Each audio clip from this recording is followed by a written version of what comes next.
አክብሮታዊ ሰላምታችን በያላችሁበት ሁሉ ውድና የተከበራችሁ የቻናሌ ቤተሰቦች እንደምን አላችሁ?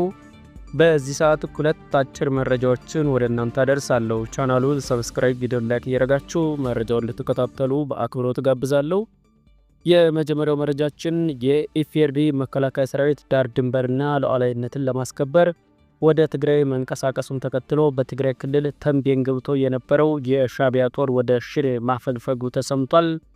ከህወሓት ሰራዊት ጋር በመሆን ቆላ ተንቤንና ደጋ ተንቤን ላይ ሰፍረው የነበሩ ሁለት የሻዕቢያ ክፍለ ጦሮች ወደ ሽሬ ማዕከል መውጣታቸውን የተሰማው ከቆላ ተንቤን የወጣችው አንዷ ክፍለ ጦር እንዳባጉና ወደ ደብረ አባይ መውጫ በጊዜያዊነት የተቀመጠች ሲሆን ከደጋ ተንቤን የወጣችው ሁለተኛዋ ክፍለ ጦር ደግሞ በደደቢት መስመር ከሽሬ 18 ኪሎ ሜትር ከሳድ ጋባ ላይ መስፈሩ ምንጮች ለአዩዝ ሀበሻ መግለጻቸውን አዩዝ ሀበሻ መረጃውን አጋርቷል። በተያያዘ ዜናም የኢትዮጵያ የኤርትራም ጦር ወደ ድንበር መንቀሳቀሱን የተሰማው ከፍተኛ ቁጥር ያለው የመከላከያ ኃይል ወደ ትግራይ አዋሳኝ አካባቢዎች መንቀሳቀሱን ብሉምበርግ ዲፕሎማቶችን ዋቢ አድርጎ ዘግቧል። ከኢትዮጵያ መከላከያ ሰራዊት ባለፈ የኤርትራ ጦርም ከፍተኛ ቁጥር ያለው ጦሩን አስጠግቷል ተብሏል። በሁለቱ ሀገራት መካከል ጦርነት የመቀስቀስ እድሉ ከዕለት ወደ ዕለት እየሰፋ ሲሆን ዲፕሎማቶችና አገራት ግጭት እንዳይቀሰቀስ ጥረቶች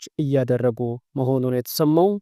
ይህ በእንዲህ እንዳለ በትላንትናው ዕለት የፈረንሳይ የዜና አገልግሎት ጋዜጠኛም ወደ ትግራይ ክልል እንዳይበር መከልከሉ ተሰምቷል። የፈረንሳይ የዜና አገልግሎት ኤኤፍፒ ጋዜጠኛ በትላንትናው ዕለት ትግራይ ክልል እንዳይበር መከልከሉን የዜና ወኪሉ ገልጿል። የፈረንሳይ የዜና አገልግሎት በአዲስ አበባ መቀመጫውን ያደረገና ህጋዊ ፍቃድ ያለው ዘጋቢ ወደ ትግራይ ክልል ሽሬ ከተማም ለመብረር ሲሞክር ከኢትዮጵያ የውጭ ጉዳይ ሚኒስቴር ፍቃድ የለም በሚል ምክንያት ከአየር መንገድ እንዲመለስ ተደርጓል ብሏል። በዘገባው መሰረትም በአዲስ አበባ አውሮፕላን ማረፊያ የደህንነት ሰራተኞች ምንም አይነት ማስረጃ ሳያቀርቡ ይህ ዛሬ ወይም ትላንት ስራ ላይ የዋለ አዲስ መመሪያ ነው ሲል ገልጿል።